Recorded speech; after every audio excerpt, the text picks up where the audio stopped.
Oi, pessoal. Aí vocês vão ver uma sequência de vídeos, eu e o Breno respondendo a uma seguidora, tá bom? Então vamos lá, gente, vamos responder. Primeira coisa, ela fala que ele voltou sem amor e sem arrependimento, mas por não ter lugar para ir, ela acha, né? Nenhum homem volta, raríssimas exceções, eu vou te dizer. Eu vou dizer raríssimas só para não ser injusta, tá? Mas nunca vi. Tipo, por experiência própria. As pessoas não, os homens não voltam porque estão arrependidos. Ah, eu vou voltar para casa porque eu estou arrependido, eu quero ser uma pessoa correta e eu estou amando muito a minha esposa nesse momento. Geralmente os homens voltam para casa porque eles estão se sentindo perdidos e eles querem encontrar uma paz que eles não estão encontrando no mundo, tá? Isso é o primeiro ponto. Concorda, amor? Concordo, principalmente se estava numa relação que terminou. As coisas estão dando errado, tem problema, tá brigando. E você fica num conflito e a sua casa, na sua cabeça, seria o... Então a sua casa seria o lugar mais tranquilo ali para você naquele momento de conflito, de situação. Né? Eu sempre falo para vocês que vocês sejam a paz que eles não têm. Porque vocês esperam que eles encontrem em vocês uma grande paixão e amor. E, na verdade, eles querem encontrar na gente paz, porque é isso que eles não têm. Então, é isso que muitas pessoas também relatam. Assim, meu marido disse que eu era a paz que ele precisava. O Breno disse, né? Eu já comentei outro dia. Nesse momento que eu voltei, a Marisa demonstrou aí um sentimento de... Você disse que sentia a presença de Deus em mim. A presença de Deus, mas um sentimento de compaixão. Isso, muito exatamente. Grande. Um sentimento de compaixão que nos move para perdoar, para aceitar, para trazer a paz para a sua casa. E é isso que nessa hora eles estão buscando. Aí ela fala que eles não estão se falando. É normal que alguém que está ou chateado, ou vivendo ainda em pecado, ou em dúvida, não queira conversar com ninguém, né? É o que a gente chama de estar opresso, de estar chateado. Eu acho que tudo tem o seu tempo. E agora ele está ainda chateado, mas não quer dizer que seja assim sempre. E nem adianta nessa hora você ficar levando a sério essa situação. Faça a sua parte, seja mansa, seja doce. Honre esse homem, essa ideia da gente, né? De, eu só honro a Deus, vou honrar a Deus, porque eu não vou honrar esse homem, o jeito que ele está me tratando, o que ele fez. E, na verdade, isso é apenas uma desonra. Na verdade, isso é desonra, porque você não consegue respeitar o seu marido, nem tê-lo como autoridade na sua casa. E aí ela diz que da outra vez que ele foi embora, ela que mandou que ele fosse embora. E agora ela fala assim... Se ele quiser ir embora, ele que vá. Eu não vou mandar. Vocês percebem que há uma enorme diferença entre... Meu amor, eu não quero que você vá. Eu vou fazer o possível para que nosso casamento dê certo. Isso não precisa ser algo que chateie, algo insistente. Você pode falar isso calmamente. Isso é muito diferente de você dizer, ele que se quiser vai embora... É como o silêncio, que as pessoas às vezes dizem assim, eu fiquei em silêncio para não brigar. Isso não é o mesmo que ser manso. Isso não significa falta de orgulho, quando você faz um silêncio para você não brigar. E essa fala do se ele quiser, ele que vá, demonstra que você também está chateada, que você também está sendo orgulhosa. Então, ele não está falando, eles não estão se falando, né?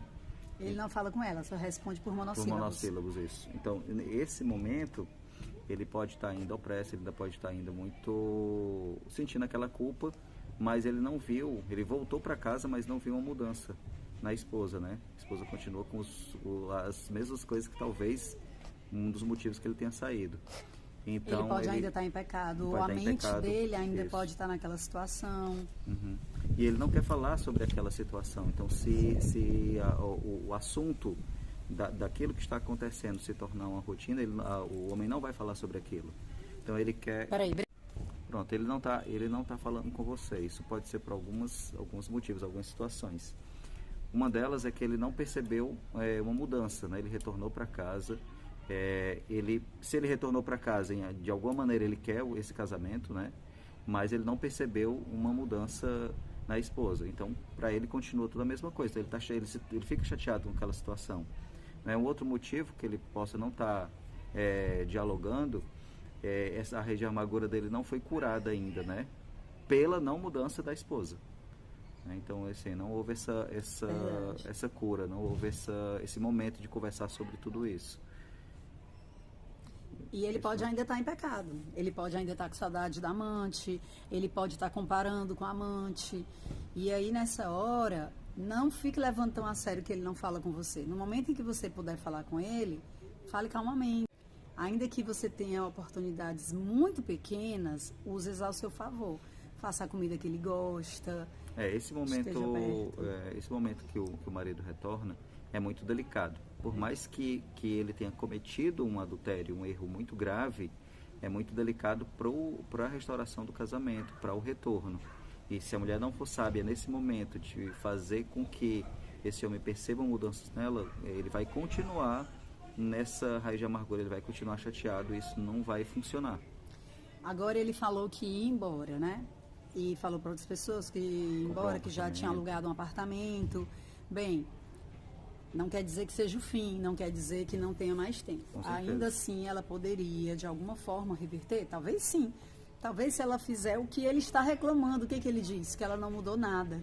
E aí, novamente, aquela questão de orgulho, essa questão de orgulho, novamente a questão que você pode conversar, né? A pessoa diz que você não mudou. Ao invés de você responder assim, eu mudei sim, eu não vou ser perfeita, eu não vou estar nas expectativas dele. Ao invés disso, é assim, ó, meu amor, o que é que você ainda queria que eu mudasse? O que é que você gostaria que eu fosse? Como é que você gostaria? O que é que tem em mim? É muito fácil a pessoa dizer assim, não, estou com raiva dela, não. Ou então você entregar uma carta de desculpa e a pessoa dizer assim, não tenho raiva de você, não.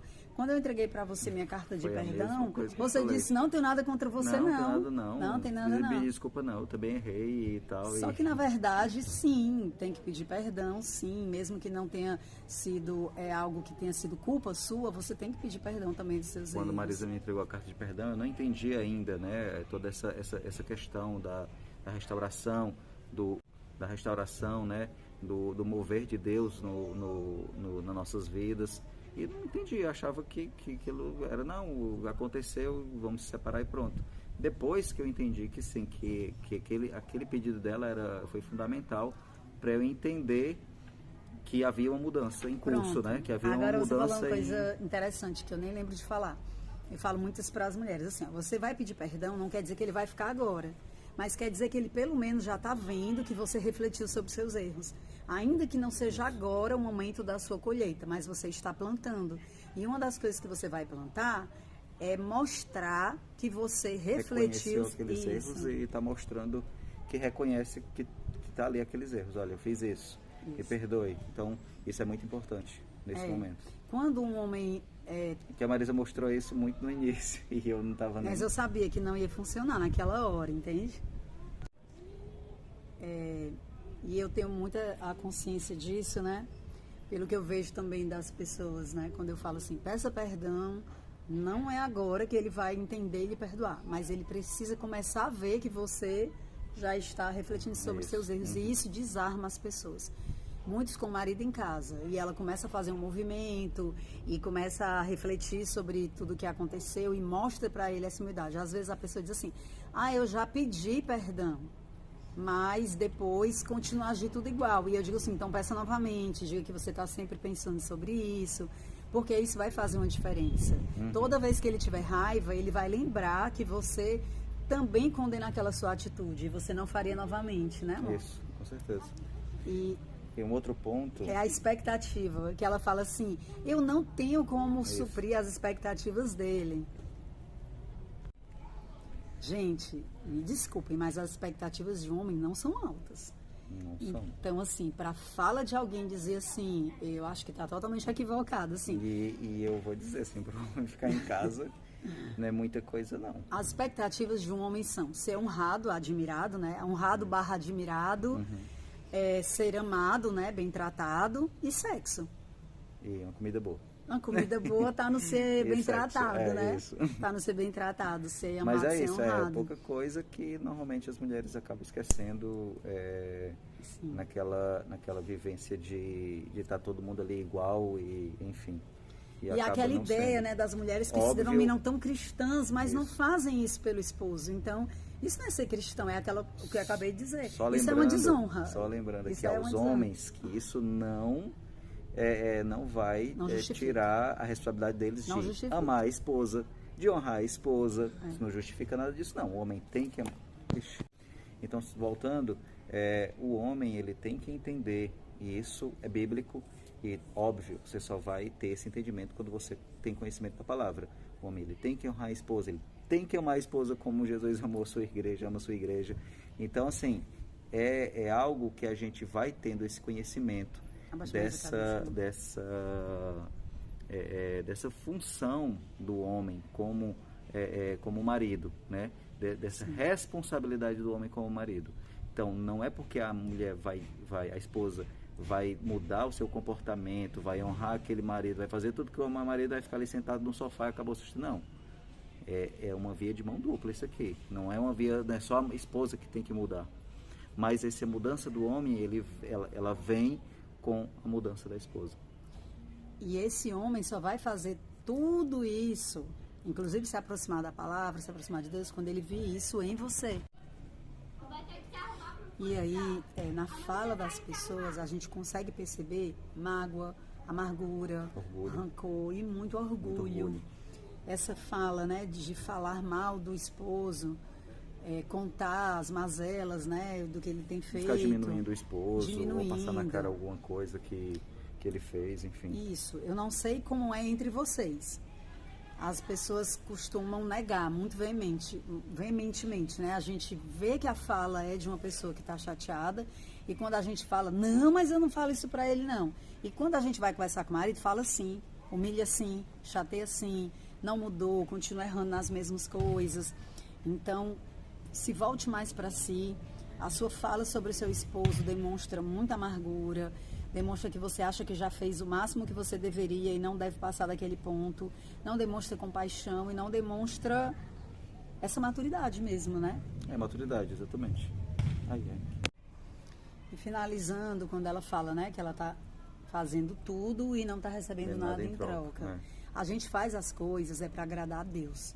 Não é para receber nada em troca. O que você vai receber é uma consequência de você ter sido obediente a Deus. O que você vai colher é uma consequência do que você está semeando. Exatamente. Você vai colher? Vai. Só que você vai fazer porque é o correto a fazer. Isso. Você vai obedecer porque você deve, não porque alguém merece. Você vai ser submissa porque você deve, não porque alguém merece. E você vai honrar, agradar, admirar, elogiar e fazer todo esse movimento que Deus manda a esposa fazer porque agrada a Deus. Mesmo que você não vai reclamar. Mesmo que você agora não receba nada em troca. Fazer as coisas não é fazer as coisas se achando certo. Fazer as coisas é fazer com sentido de humildade. Coração porque humilde, Deus está vendo o seu coração. A gente não, tô doida. Amor. Eu tenho postado sobre jejum e postei que a gente estava em jejum. E a ideia, né? Jesus não fala que você não pode falar que está em jejum.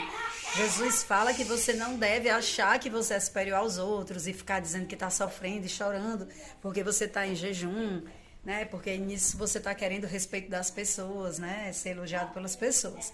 E o que ele quer é que você receba o seu galardão de Deus, né? Não das pessoas.